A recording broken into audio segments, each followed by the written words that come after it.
Hello, dear listeners, and welcome to the English Globe, the podcast where we explore important global topics using clear, simple English and easy explanations that help you improve your listening and speaking skills while also understanding how the world works. We are truly happy to have you with us today, whether you are listening from Asia, Europe, Africa, the Americas, or any other part of the world, because this podcast is created especially for curious learners who want to grow their English through real-world discussions. Thank you so much, Adam, and hello, everyone. It is always a pleasure to speak with our global community of listeners because we know that people from many different countries, cultures, and educational backgrounds are listening together with one shared goal, which is learning English in a meaningful way, while also gaining knowledge about international topics that are often discussed in the news but not always explained clearly or simply. Absolutely, Julia. And before we move forward, we would like to gently invite our listeners to support the English Globe by liking this episode, subscribing to our YouTube channel, and sharing your thoughts in the comments, especially by telling us where you are listening from today, because your feedback helps us understand our audience better and continue creating educational content that meets your learning needs. Yes, Adam, your messages truly matter to us. And reading comments from listeners around the world reminds us that learning English is not just about language, but also about connection, understanding, and curiosity, which is why today's topic is both educational and globally relevant, even though at first it may sound distant or unfamiliar to some listeners. That's right, Julia, because today we are beginning an important discussion titled Trump Eyes the Arctic. Can Europe protect Greenland? And while this topic may sound political or complex at first, we want to clearly explain that our purpose is not to persuade, criticize, or promote any political position, but rather to help English learners understand why the Arctic region has become an area of global interest, and why it is often mentioned in international discussions. Exactly, Adam. And to start in a simple way, the Arctic is a large region around the North Pole, known for its cold climate, ice-covered seas, and long winters. But in recent years, it has also become important because of climate change, natural resources, new shipping routes, and scientific research, which means it is no longer seen only as a frozen and empty place, but as a region connected to the global future. That is a very important point, Julia, because when we talk about the Arctic today, we are not only talking about ice and snow, but also about global interest, strategic location, and long-term planning, as countries around the world are paying closer attention to how changes in the Arctic environment can affect weather patterns, sea levels, international trade routes, and cooperation between nations. And for listeners who may be new to global topics, it is helpful to understand that the Arctic is connected to several countries, including the United States, Canada, Denmark, Norway, and Russia, which means decisions related to this region are often discussed internationally using careful language, diplomacy, and cooperation rather than emotional or dramatic arguments. Yes, and this is why the Arctic has slowly moved into global conversations, especially as climate change has reduced ice in some areas, making access to natural resources and shipping routes easier than before, which naturally leads governments, researchers, and organizations to think about how this region should be managed responsibly and peacefully in the future. That's right, Adam. And for English learners, this topic is a great opportunity to learn useful vocabulary such as region, climate, resources, strategic, and global interest, because these words are often used in international news and discussions, and understanding them can help listeners follow global stories with more confidence and clarity. Exactly, Julia. And as we continue this episode, we encourage our listeners to focus not only on the information itself, but also on how ideas are explained, how long sentences are connected using clear linking words, and how complex topics can be discussed calmly and respectfully, because this approach will help you improve your English while also building a deeper understanding of global issues. Well said, Adam. And as we move forward, Remember that this podcast is designed to support your learning journey. So take your time, listen carefully, and feel free to pause and replay parts that feel challenging, because learning English through real-world topics like the Arctic helps you grow both linguistically and intellectually. So now that we have set the global context and explained why the Arctic matters today, we are ready to explore this topic step by step,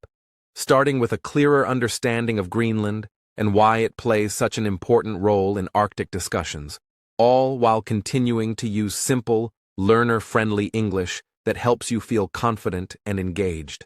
Now that we have a general understanding of why the Arctic matters in today's world, it is important for us to slow down and focus on one specific place that often appears in discussions about the Arctic, and that place is Greenland. Because before we talk about global interest or international responsibility, English learners first need clear background knowledge about where Greenland is located, who lives there, and how it is governed in a calm and factual way. That's a great place to start, Adam, because many listeners may have heard the name Greenland before, but might not clearly understand what kind of place it is.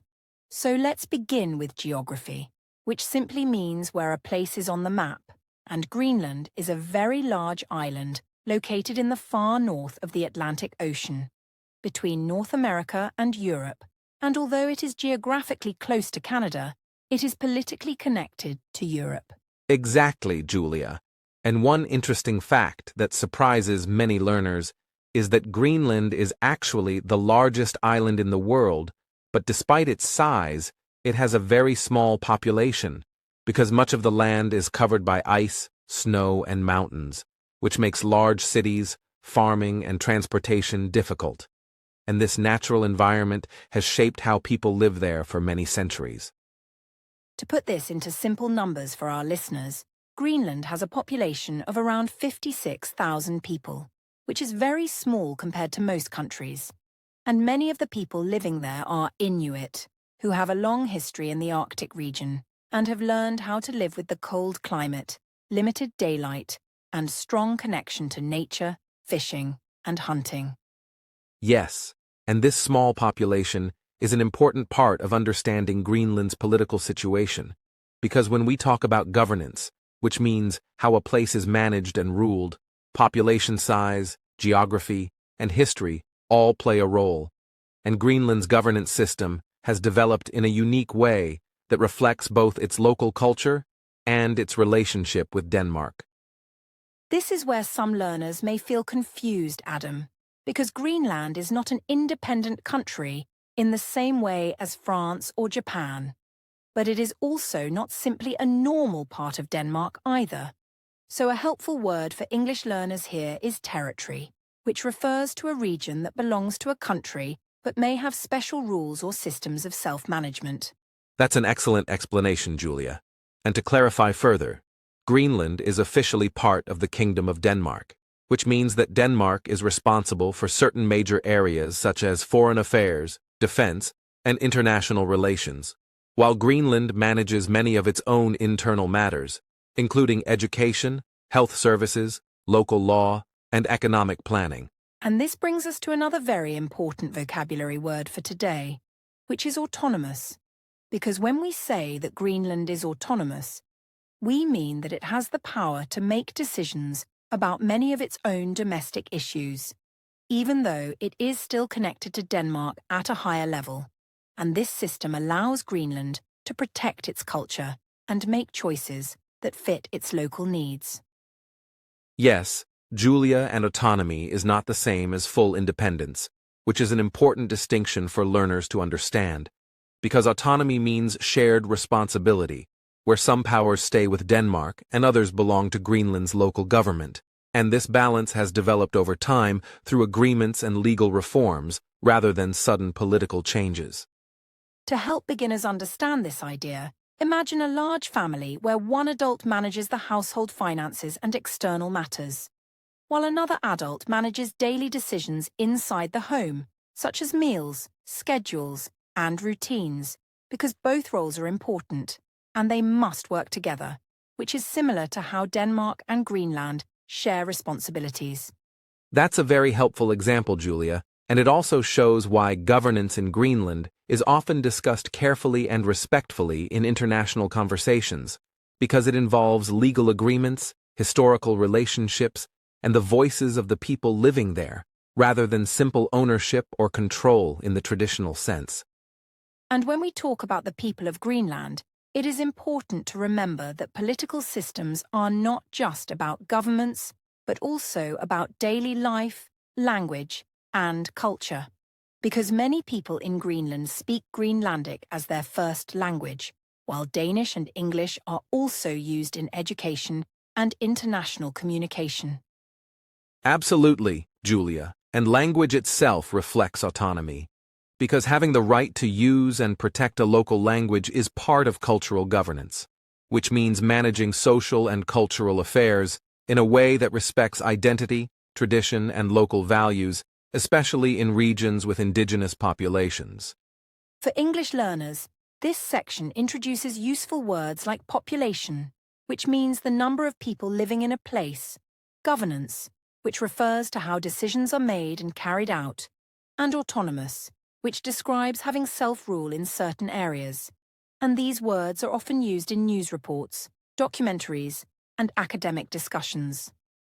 Yes, and understanding these words helps learners follow international topics more confidently, because when Greenland appears in the news, it is usually discussed in relation to its geography, its strategic location in the Arctic, and its political relationship with Denmark, all of which require clear and accurate vocabulary to understand properly. It is also important to note, Adam, that discussions about Greenland usually focus on cooperation and responsibility rather than conflict, because decisions about the region involve environmental protection, sustainable development, and the well-being of local communities, which are topics that bring countries together rather than push them apart.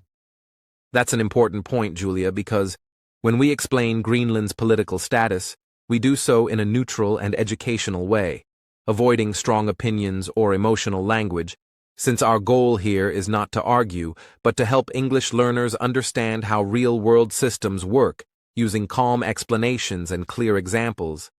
And for listeners who are practicing their English, this is a good moment to pause and reflect on how long sentences are structured, how ideas are connected using words like because, while, although, and which, and how complex ideas can still be explained in simple language when speakers take their time. Exactly, Julia. And as we continue this episode, learners will see how Greenland's geography, small population, and autonomous governance make it a unique place in global discussions, especially when countries talk about responsibility, cooperation, and long-term planning in the Arctic region. So to summarize this section for our listeners, Greenland is a large Arctic island with a small population, a strong local culture, and an autonomous system of governance within the Kingdom of Denmark, which means it manages many of its own affairs while remaining connected to Denmark for certain international responsibilities.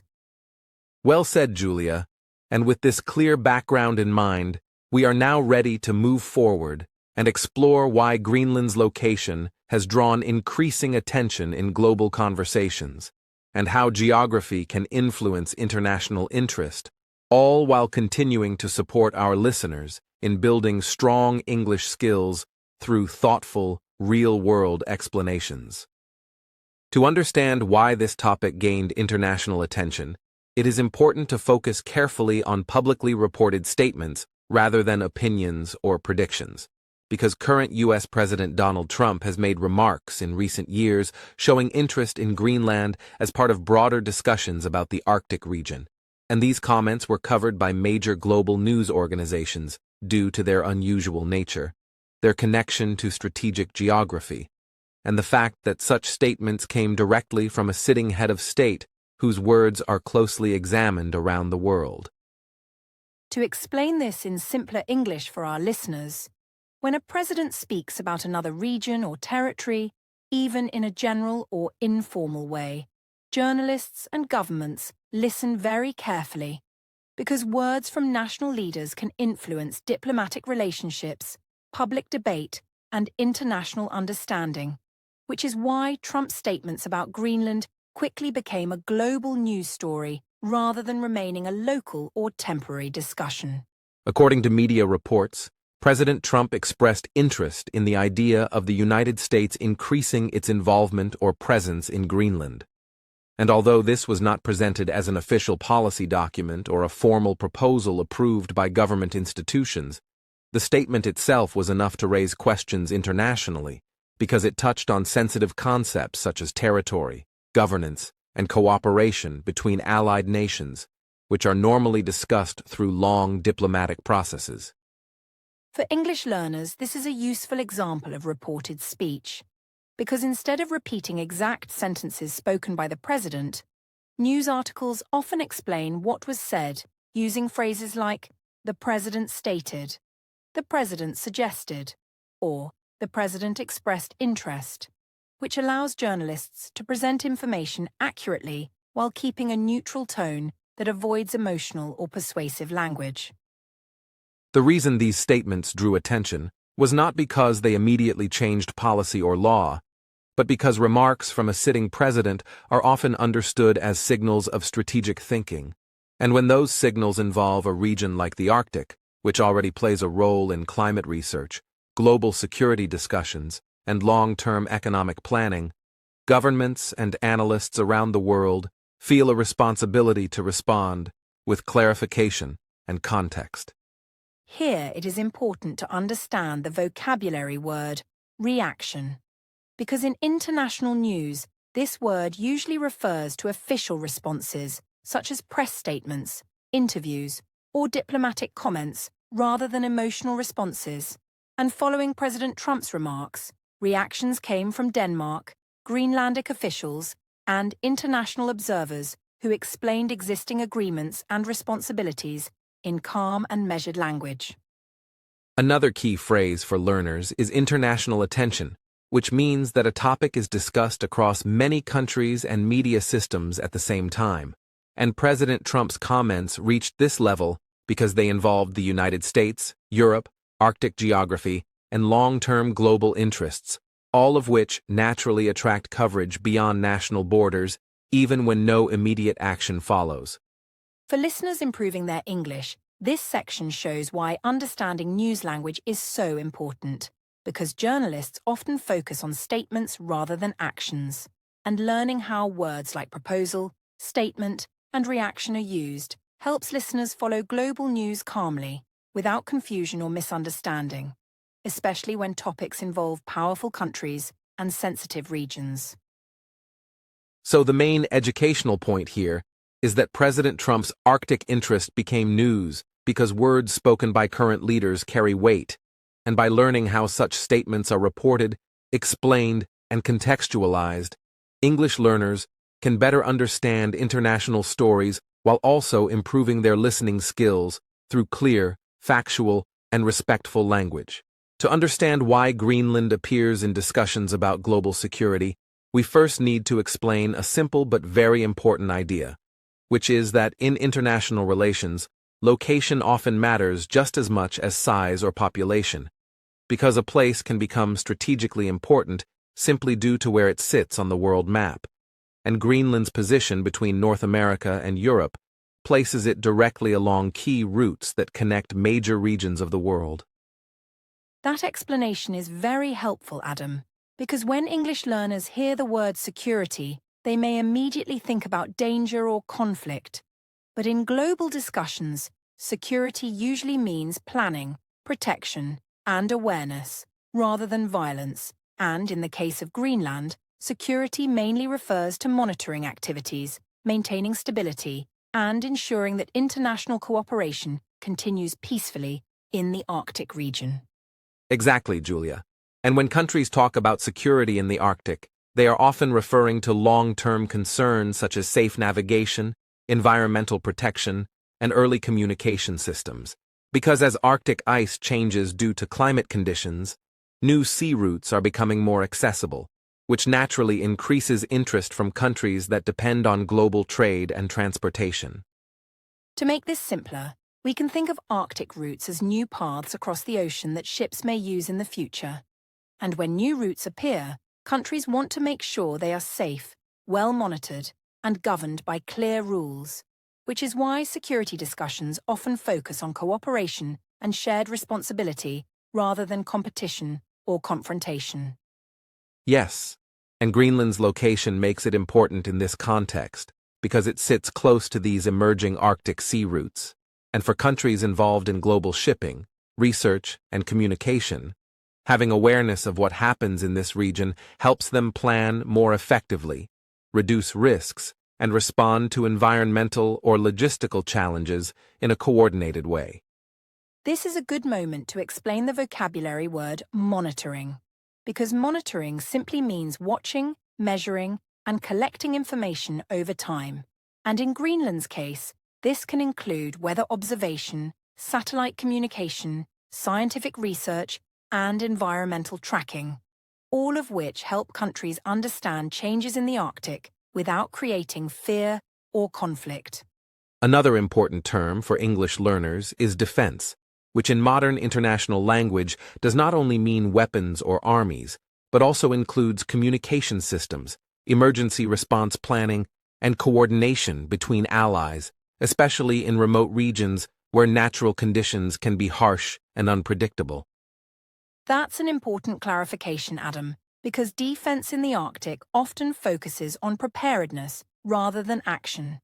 meaning countries want to be ready to help if there is a navigation problem, an environmental issue, or a communication failure. And this approach supports stability rather than tension. From a cause and effect perspective, we can say that because Greenland is located between major global regions, it naturally attracts attention. And because attention increases, countries feel a responsibility to maintain security systems that support cooperation, research, and safe movement, which explains why Greenland is often mentioned in broader discussions about Arctic planning. And for beginners, it is helpful to remember that security discussions usually involve many countries working together, because no single country controls the entire Arctic region, and shared challenges like climate monitoring and search and rescue efforts require cooperation rather than individual control.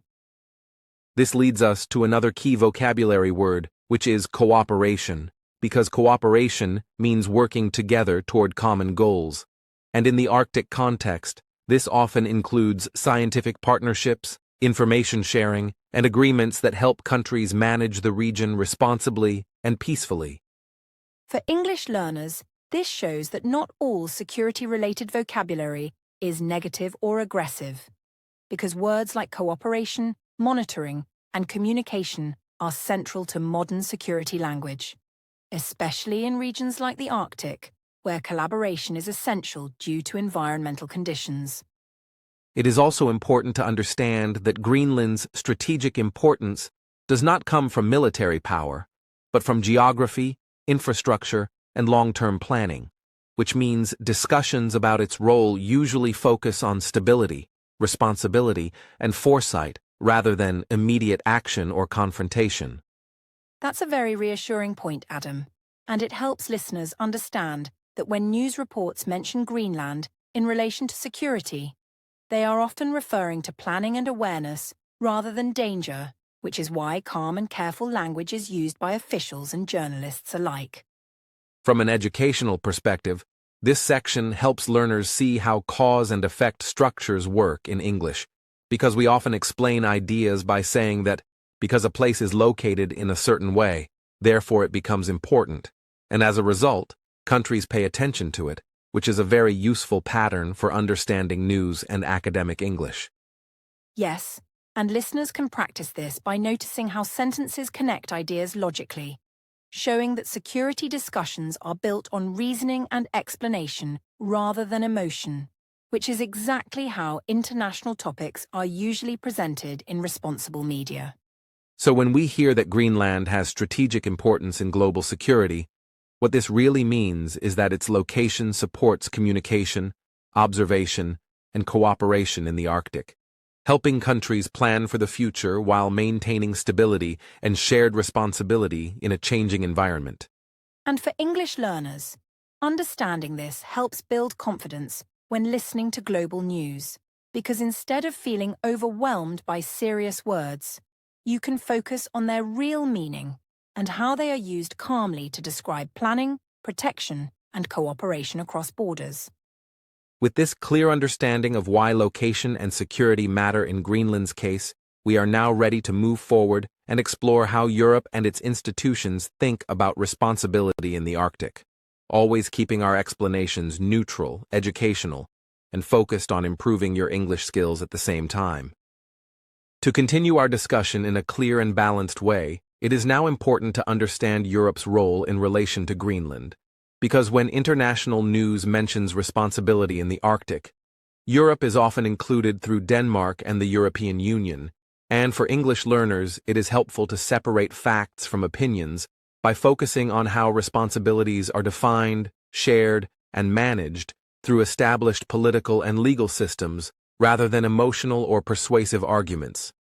That's a very good starting point, Adam, because some listeners may feel confused when they hear both Denmark and the European Union mentioned together, so it helps to explain that Denmark is a single country with direct historical and legal responsibility for Greenland, while the European Union is a regional organization made up of many countries that work together on shared policies, including environmental protection, research, and long-term planning. Exactly, Julia. And when we talk about Denmark's responsibilities, we are referring to its role within the Kingdom of Denmark, which includes Denmark itself, Greenland, and the Faroe Islands, meaning that Denmark represents Greenland in certain international matters, such as foreign relations and defense,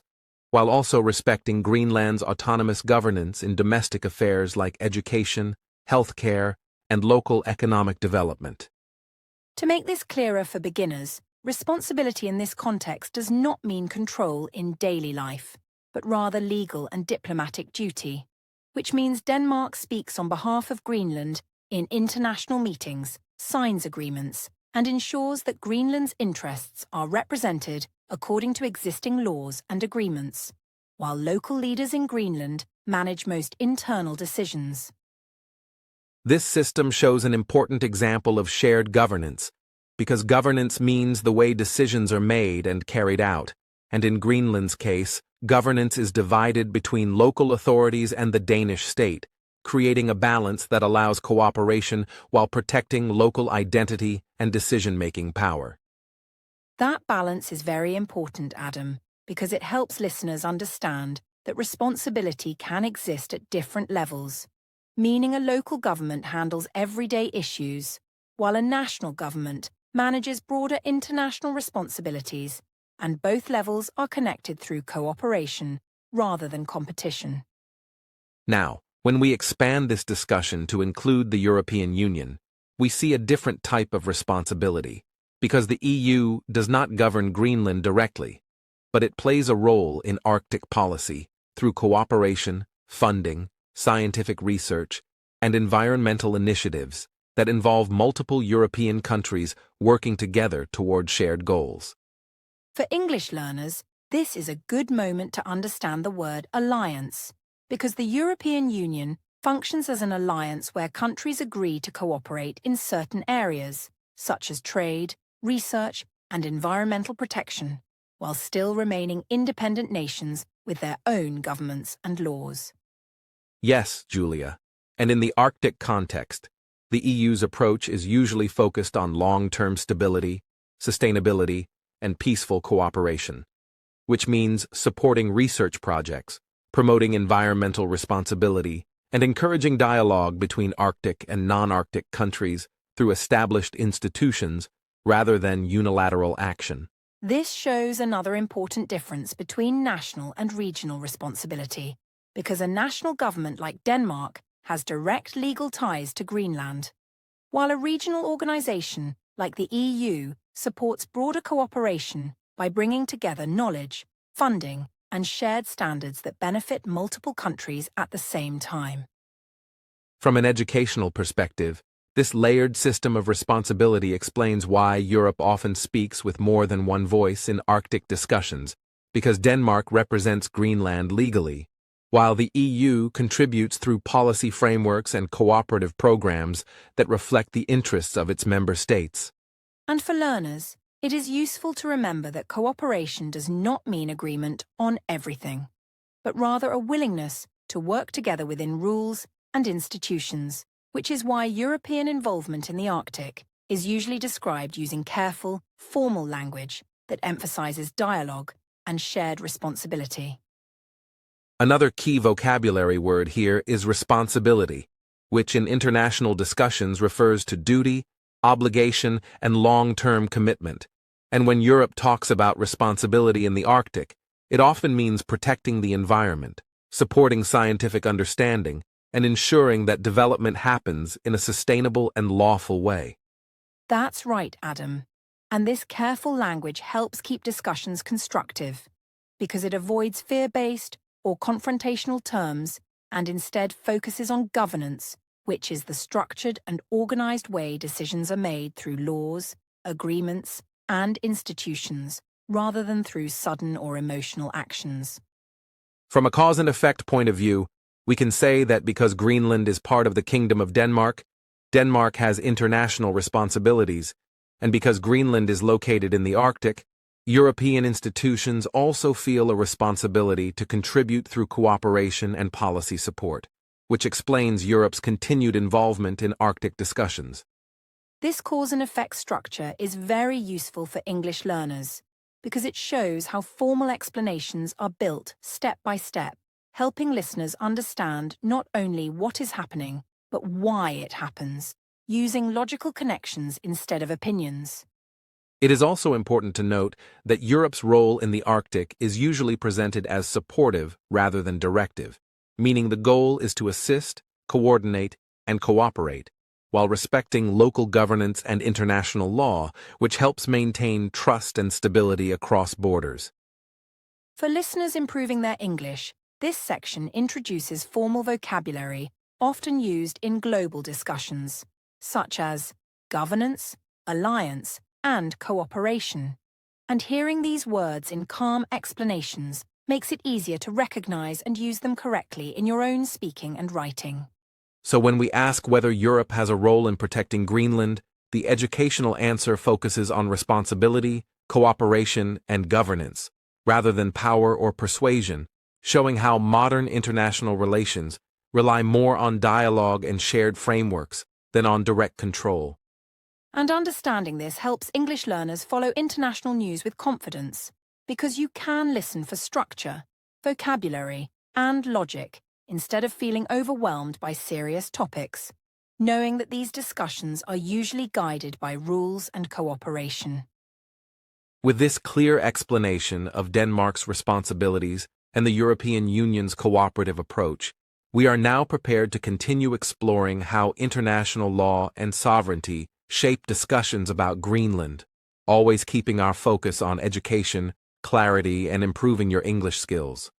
When we talk about international law and sovereignty in global discussions, especially in situations involving territory, borders, or international interest, we are really talking about a set of shared rules and understandings that countries around the world have agreed to follow over time, where sovereignty means the legal right of a country to control its own land, people, and decisions without outside force, and international law refers to agreements, treaties, and customs that help countries interact peacefully, manage disputes, respect borders, and create stability by clearly defining what a state can decide on its own and what issues require cooperation or mutual respect between different governments. To explain this in simpler everyday English for learners, sovereignty is like saying that a country is the main decision-maker inside its own house, meaning it controls its land, laws, and political choices, while international law is similar to a set of house rules agreed upon by all the neighbors on the street. So everyone understands what behavior is acceptable, what actions are not allowed, and how problems should be handled calmly, legally, and through discussion rather than pressure, conflict, or confusion, which is why these ideas are often mentioned together in global news stories. In international relations, sovereignty is considered a core principle because it protects countries from interference, meaning that no other state can legally take control of land, change leadership, or make decisions for another country without consent, And international law supports this idea by creating written agreements and long-standing practices that recognize borders, confirm ownership, and define rights, while also allowing countries to cooperate on shared challenges like trade, security, climate issues, and transportation, all of which require clear rules so actions are predictable and misunderstandings are reduced. If we make this idea even clearer for listeners who are learning English, we can say that sovereignty gives a country the right to say, "This is ours, and we decide,"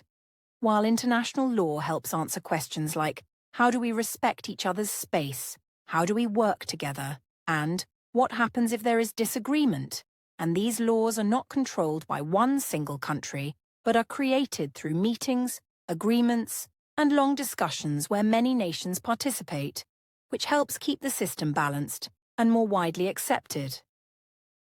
Another important part of international law is agreements, which are official promises between countries written down in treaties or legal documents. And these agreements explain rights and responsibilities clearly, such as who controls a territory, how resources can be used, or how cooperation should happen. And once a country signs such an agreement, it is expected to respect it, because breaking agreements can damage trust, weaken relationships, and create uncertainty, which is why countries often speak carefully and act cautiously when legal and sovereignty issues are involved.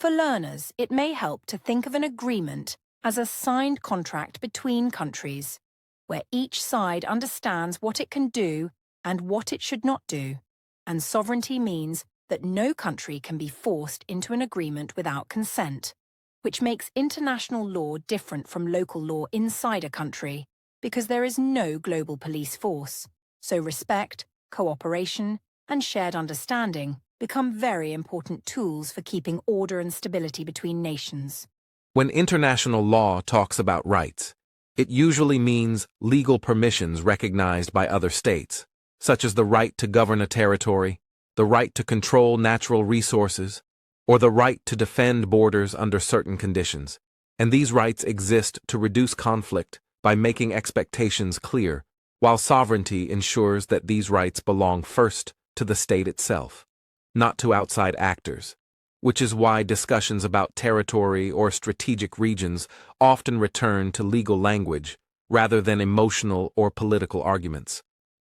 In simple terms, rights in international law tell countries what they are allowed to do, and sovereignty explains who has the final authority. So when listeners hear words like legal status, sovereign control, or international agreement in the news, they can understand that these phrases are not just complex language, but tools used to keep discussions structured, calm, and focused on rules rather than power or pressure, which is especially important for peaceful communication.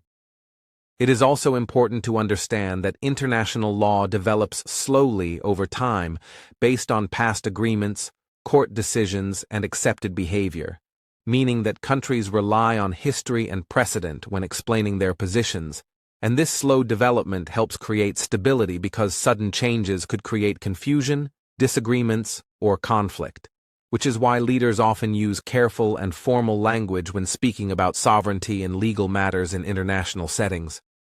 For English learners, this means that news language around law and sovereignty often sounds formal and repetitive. But this repetition is helpful because it keeps meanings clear. And by focusing on key words like sovereignty, law, agreement, and rights,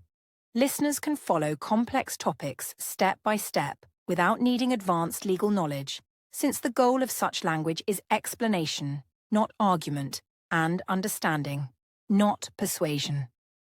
So, when we look at international law and sovereignty together, we see a system designed to protect independence while encouraging cooperation, where countries keep control over their own decisions but agree to shared rules for global interaction, and this balance helps reduce uncertainty, manage disagreements peacefully, and create a framework where global issues can be discussed with clarity, respect, and structure rather than conflict or confusion. And from a learning perspective, understanding these concepts helps listeners not only follow global news more confidently, but also improve their English by recognizing formal explanatory sentence structures, definition-based language, and cause and effect patterns, which are commonly used when journalists and leaders explain legal and international topics in a neutral, educational, and accessible way. When we think about the Arctic today, it is helpful to shift our perspective from conflict or territorial disputes toward cooperation and shared global responsibility, because the Arctic is not only a region of strategic interest, but also a space where countries, scientists, and international organizations work together to study the environment, monitor climate change, and promote safe and sustainable development, meaning that understanding the Arctic involves looking at research, observation, and collective planning rather than focusing only on political statements or national ambitions. And by examining these cooperative efforts, we can see how nations can act responsibly while respecting both sovereignty and international agreements. Exactly, Adam. And for English learners, it is important to understand that when we use words like cooperation, research, and environment, we are referring to positive actions that bring people and countries together rather than conflict. So the Arctic serves as a global laboratory where scientists from different nations conduct studies on ice, wildlife, weather patterns, and ocean conditions, all while sharing data openly and coordinating projects so that the findings help everyone understand how climate change is affecting the planet and how these changes may influence economies, transportation, and communities worldwide. One way to look at this cooperation is to examine organizations and agreements specifically designed to manage Arctic activities, such as the Arctic Council, which includes Arctic nations and indigenous communities, and serves as a platform for dialogue, joint research initiatives, and environmental monitoring, because through this council, countries can exchange scientific information, develop best practices for managing natural resources, and address shared challenges such as oil spill prevention, habitat protection, and climate-related risks, showing learners that international collaboration in the Arctic is structured, formal, and focused on knowledge and sustainability rather than confrontation or competition. And this is an important point for beginners to understand, because although the Arctic may seem remote or intimidating, the language used to describe it in news, research, and diplomacy emphasizes learning, observation, and shared responsibility, meaning that when we hear phrases like scientific cooperation, environmental stewardship, or climate monitoring, these are terms that describe organized, peaceful, and collaborative actions designed to keep the region safe, productive, and well-studied for future generations rather than suggesting any immediate political or military tension. It is also useful to recognize the role of scientific research in the Arctic, because studies conducted in Greenland, Canada, Norway, Russia, and the United States contribute to our understanding of global climate systems, ocean currents, and the health of ecosystems. And this research is often published in international journals, shared at conferences, and included in policy discussions, which means that scientists from multiple countries are working together under established rules and agreements, demonstrating that shared knowledge and cooperation are essential tools for managing one of the world's most fragile and important environments. For learners, the word research is key here, because it refers to careful study, observation, and analysis aimed at discovering facts or understanding systems. And in the Arctic context, this includes measuring ice thickness, tracking animal populations, observing weather patterns, and studying ocean chemistry, all of which are conducted in cooperation with other countries and organizations, helping us see that global collaboration in science can be just as important as collaboration in politics or trade. Another essential term is environment, which in Arctic discussions refers to the natural conditions, ecosystems, and climate systems that exist in the region. And when countries cooperate to protect the environment, they engage in monitoring, pollution prevention, habitat preservation, and sustainable resource management, meaning that collaboration here is proactive, evidence-based, and long-term, ensuring that economic or strategic interests do not override ecological stability, and that lessons learned in one area can benefit all nations involved in Arctic research and planning. Listeners can also notice the importance of climate as a term, because the Arctic is highly sensitive to global temperature changes, melting ice, and shifts in wildlife patterns. And through coordinated research and observation, countries share data about climate impacts that influence policy, disaster preparedness, shipping routes, and even energy planning in distant regions, demonstrating that cooperation in the Arctic is practical, educational, and beneficial to everyone, not only the countries that have territories there. It is fascinating to see that this cooperation extends beyond government programs, because universities, research institutes, and international NGOs also contribute to Arctic knowledge by running joint expeditions, publishing open-access data, and training young scientists from multiple countries, meaning that shared space is not limited to diplomats or political leaders, but includes experts, academics, and students who are learning how to address complex environmental challenges collaboratively, providing a model for peaceful engagement and global teamwork. And for English learners, this highlights an important principle. Even when topics sound complicated or distant, like Arctic governance, the vocabulary is accessible and logical, because words like cooperation, research, environment, and climate describe real activities that people can understand and relate to, reinforcing listening and comprehension skills while introducing important concepts about how countries can act together responsibly. Finally, it is important to remember that the Arctic as a shared global space is a powerful example of how international collaboration works in practice, because countries, scientific organizations, and local communities rely on each other's knowledge, follow established agreements, and respect the sovereignty of each territory, demonstrating that peaceful collaboration, careful observation, and a shared commitment to understanding the environment can achieve far more than unilateral actions. And for learners, this also provides a rich source of real-world vocabulary, sentence structures, and logical connections that can improve English comprehension and critical thinking at the same time.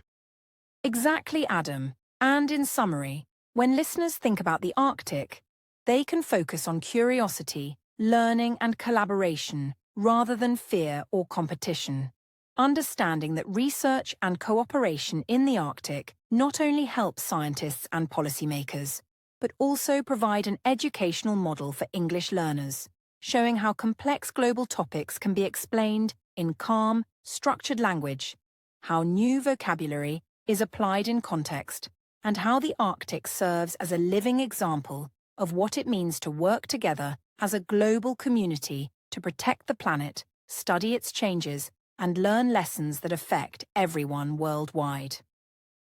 When we talk about understanding news, one of the most important skills for English learners is to realize that headlines are designed to attract attention quickly, and because they are short, they often simplify very complex stories, leaving out important details, context, and nuances, which means that if we only read or hear a headline, we may form a partial or even incorrect impression of the actual events. And this is why it is crucial for learners to develop analytical skills by reading the full article, paying attention to supporting details, understanding the background of the story, and noticing how facts, interpretations, and opinions are presented separately so that they can form a more complete and accurate understanding of the information being communicated.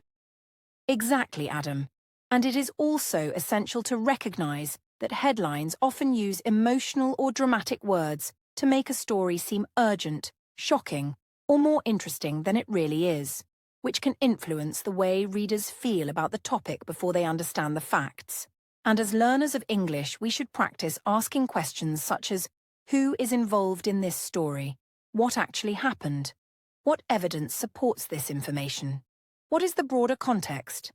Because these questions guide us to think critically, distinguish between emotional language and factual reporting, and develop skills that allow us to analyze news carefully without being misled by short phrases or attention-grabbing words that may exaggerate or distort the reality of events. Another important point is that media literacy also involves understanding that every news source has a perspective, even when reporting facts, because the selection of which details to highlight, which words to use, and how to order information can create a narrative or impression for the reader. And for English learners, noticing this narrative helps improve comprehension and vocabulary, because it shows how the same event can be described in slightly different ways, depending on the source. And by comparing multiple sources and looking at the actual text of the article, rather than just the headline, learners can practice identifying neutral, factual language and separating it from language intended to evoke an emotional reaction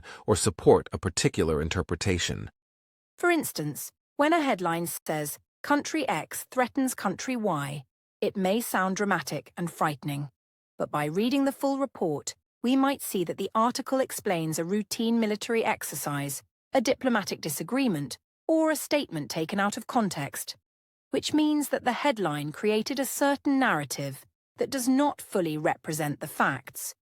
And learners should focus on identifying factual statements such as numbers, dates, quotes, and concrete actions, while also noticing interpretive words like threatens, warns, or criticizes, so they can understand the difference between reporting what happened and giving an emotional interpretation of the event. Another key concept is context, which means the background information that helps us understand why something is happening, who is involved, and what the consequences might be, because without context, even a correct headline can be misleading. And for English learners, paying attention to context also improves comprehension, because it teaches how to connect sentences logically, understand cause and effect relationships, and follow the narrative of a story in a structured way, which not only helps learners interpret news accurately, but also strengthens reading and listening skills in formal and academic English. Vocabulary is also crucial for media literacy, and words like headline, narrative, interpretation, and context help learners describe what they are reading and thinking, because by naming these concepts, learners can discuss the news more clearly, explain why a story seems dramatic, and describe the difference between factual reporting and opinion or analysis. And practicing this vocabulary in conversations, summaries, or even notes while reading or listening helps solidify understanding while also improving confidence in English communication.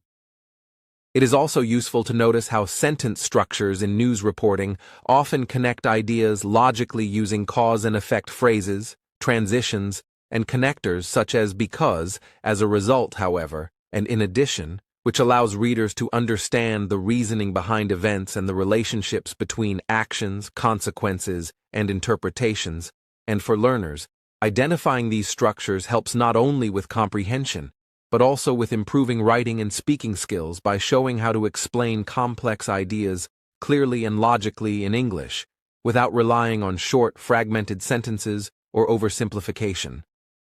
Another strategy for learners is to look for quotes from officials, experts, or eyewitnesses in articles, because these quotes provide evidence and show how statements are being reported accurately. And when analyzing news, learners should practice distinguishing between a person's opinion, which may include emotional language, and factual descriptions of actions, events, or dates,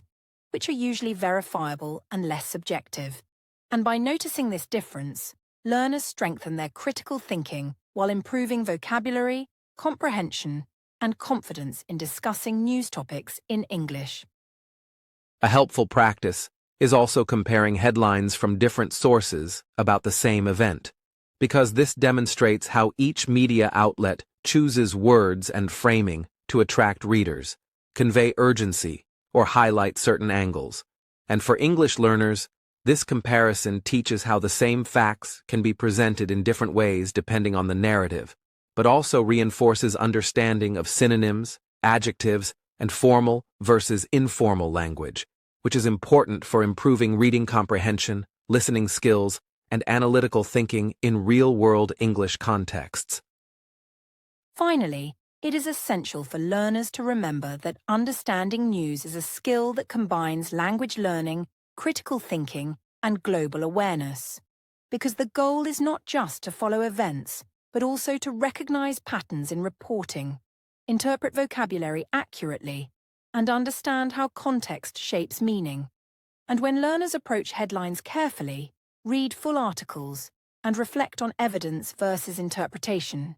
they develop both better English and stronger media literacy skills, which are essential in today's globalized world where information flows quickly, headlines can mislead, and the ability to understand and explain events clearly is more valuable than ever. So in summary, when English learners approach media, it is important to read beyond the headlines, notice vocabulary and sentence structures, identify factual statements versus emotional interpretations, understand context and cause-effect relationships, compare multiple sources, and think critically about the information presented, because doing so not only improves comprehension, analytical skills, and vocabulary, but also teaches learners how to engage with global news responsibly, clearly, and confidently, which is exactly the kind of skill that helps you succeed both in English learning and in understanding the modern, connected world we live in today. Dear listeners, before we conclude today's episode, it is important to take a moment to focus entirely on language, because one of the most effective ways to improve your English is to review the vocabulary and sentence structures that we have used throughout the discussion, which includes words like sovereignty, international law, cooperation, climate, research, agreement, headline, and narrative, all of which are repeated in multiple contexts in order to help learners remember not just the definitions, but also how they are applied in sentences that describe global events, relationships between countries, and collaborative projects, meaning that understanding vocabulary and context is far more powerful than memorizing single words without examples. Exactly, Adam. And to make this easier for English learners, it is helpful to notice how each word can be explained in simpler English while still keeping it accurate. Because, for instance, sovereignty can be understood as the legal right of a country to make its own decisions within its territory, and cooperation means working together toward a shared goal, while climate refers to long-term weather conditions in a particular area. And by hearing these words repeated in different sentences and examples, learners can begin to recognize patterns, improve comprehension, and feel more confident when they encounter these words in news articles, textbooks, or conversation about international topics. Another important aspect of this language review is looking at sentence structures, because many of the sentences we have used are long, connected with multiple clauses, cause and effect explanations, or descriptive phrases, which allows learners to see how ideas are linked in formal English. And for example, sentences like, international law defines rules and agreements that countries follow to manage relationships peacefully, and sovereignty allows nations to make decisions within their own borders while respecting the rights of others, demonstrate how multiple ideas can be combined smoothly, how connectors like and, while, and because are used, and how learners can practice constructing similar sentences to describe complex topics clearly. Yes, Adam. And a useful strategy for learners is to repeat sentences aloud, break them into smaller parts, and then try to reconstruct them, because this helps with both speaking fluency and listening comprehension. And for example, a sentence like, headlines often simplify complex stories, so readers must look beyond the title to understand context, narrative, and interpretation, can be dissected into smaller phrases for practice, then recombined to help learners become comfortable with long, structured sentences, which are very common in academic, journalistic, and formal spoken English. It is also beneficial to note how adjectives, adverbs, and technical vocabulary are used together,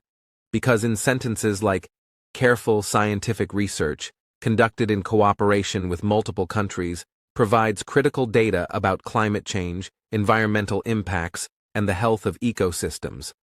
The combination of descriptive words and precise nouns allows learners to see how English communicates information efficiently, how modifiers add detail without changing meaning, and how learners can emulate these patterns to create clear, informative sentences in both speaking and writing. In addition, learners should pay attention to repeated connectors such as because, so, while, which means that.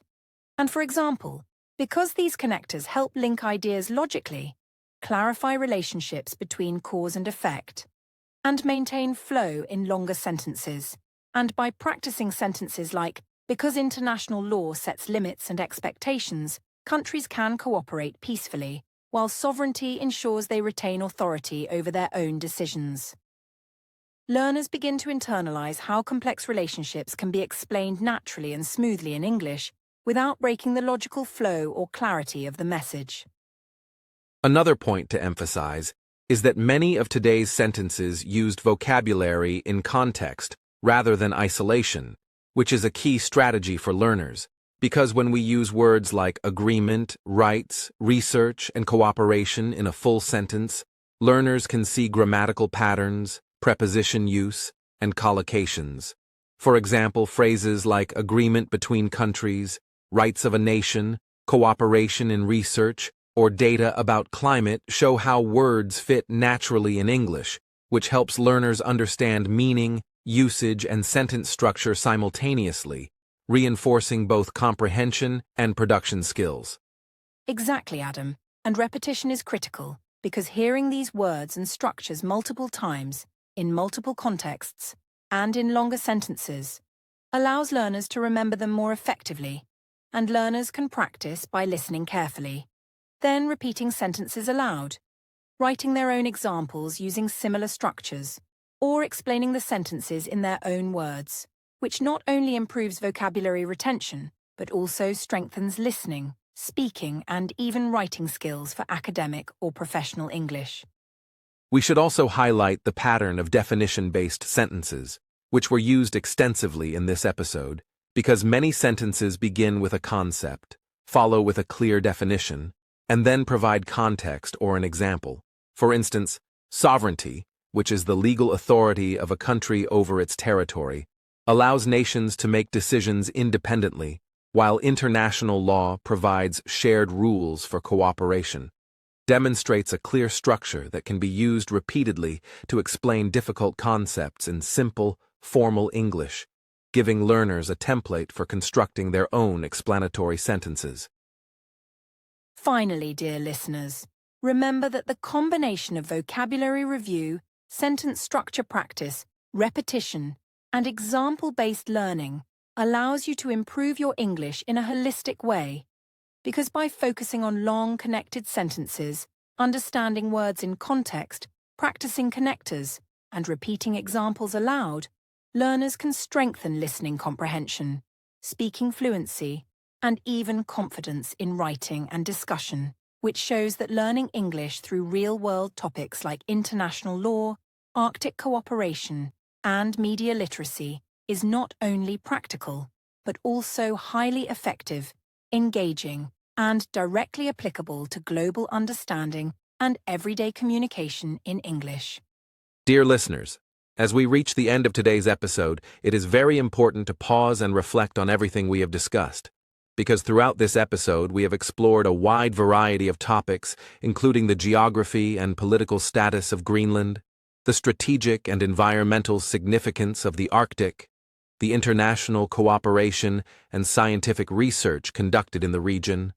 the vocabulary and sentence structures associated with these discussions,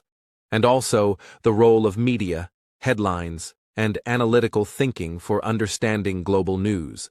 And by reviewing all these points carefully, learners of English can strengthen not only their comprehension of current global issues, but also their ability to express complex ideas clearly, logically, and confidently in English, while understanding that the primary goal of this podcast is educational, rather than political or advisory in nature. Exactly, Adam. And it is very helpful for learners to remember that our discussion about topics like sovereignty, international law, cooperation, climate, and media literacy was intended purely for learning purposes, meaning that any examples, statements, or news items mentioned in this episode are used to illustrate language, vocabulary, and sentence patterns, and are not intended as advice, political opinion, or guidance for action, because following this approach ensures that learners can focus on understanding the concepts, improving listening and speaking skills, expanding vocabulary, and practicing sentence structures without feeling pressure to take sides or interpret the content as a directive, which is an important part of safe, monetization-friendly, and educational content on YouTube. Another important aspect for English learners is that reflecting on the language used in the episode can greatly improve long-term retention, because when we review words such as sovereignty, cooperation, research, climate, agreement, headline, and narrative, and notice how they were applied in full sentences with logical connectors, cause and effect explanations, and definition-based structures, learners can practice reconstructing similar sentences themselves, either by speaking aloud, writing summaries, or explaining the ideas in their own words, which not only strengthens vocabulary and comprehension, but also builds confidence, fluency, and the ability to discuss complex topics in English clearly and professionally. Yes, Adam, and for our listeners, it is also valuable to recognize that the techniques we have used in this episode, such as highlighting key vocabulary, analyzing sentence structures, explaining concepts in both formal and simpler language, and connecting ideas with transitions and cause-effect phrases, are strategies that can be applied to any topic in English learning, whether it is science, history, politics, economics, or environmental studies, because practicing these strategies helps learners become more independent, analytical, and confident in reading, listening, speaking, and writing, and encourages them to approach new topics systematically while improving both language skills and critical thinking. It is equally important to emphasize that learning English through global topics like this is not only about understanding words or grammar, but also about developing curiosity, patience, and a structured approach to complex information. Because by listening carefully to explanations, repeating sentences aloud, practicing vocabulary in context, and reflecting on sentence structures, learners train their minds to process longer and more complicated English sentences, follow logical arguments, understand cause and effect relationships, and describe ideas with clarity, which are skills that are essential for academic learning, professional communication, and informed participation in discussions about international issues, all while keeping the content neutral, educational, and policy compliant. And for learners, one of the most encouraging takeaways from today's episode is that understanding complex global topics in English does not require immediate mastery of every word or every detail, because the focus should be on listening attentively, noticing patterns, practicing vocabulary and phrases, and gradually integrating them into your own speech or writing, which allows you to build confidence step by step. And by observing how we used connectors, long descriptive clauses, examples, and neutral language, listeners can see practical ways to improve their English while also gaining awareness of international topics without being overwhelmed, which is a key part of building both language skills and intellectual curiosity. Furthermore, it is useful for learners to remember that repetition and reflection are essential strategies, because revisiting difficult words, reviewing sentence patterns, practicing pronunciation, and summarizing ideas in your own words reinforce understanding and retention. And when learners apply these strategies to the vocabulary and structures we discussed, including terms like sovereignty, cooperation, environment, research, headline, interpretation, and context, they are not only improving their English proficiency, but also learning how to analyze, discuss, and explain information in a neutral, accurate, and structured way, which is the foundation of both effective language learning and thoughtful engagement with global issues. Exactly, Adam. And we also want to remind our listeners that this episode, like all content on the English Globe, is intended purely for educational purposes, meaning that any discussion of countries, political figures, or international relations is designed to illustrate vocabulary, sentence structures, analytical thinking, and critical reading skills,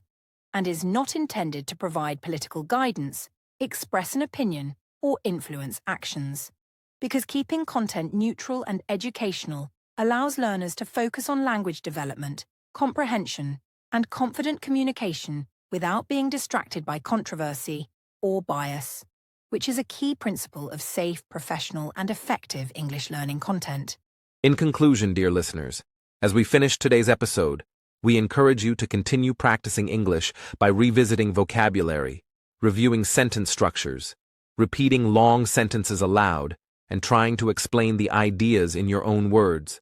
because this active engagement is the most effective way to reinforce learning, improve fluency, expand comprehension, and feel confident when discussing global topics in English, while also understanding the importance of neutrality, analytical thinking, and careful interpretation, which ensures that your English skills grow in a structured, reliable, and responsible way that is safe for learning, sharing, and discussion in any context.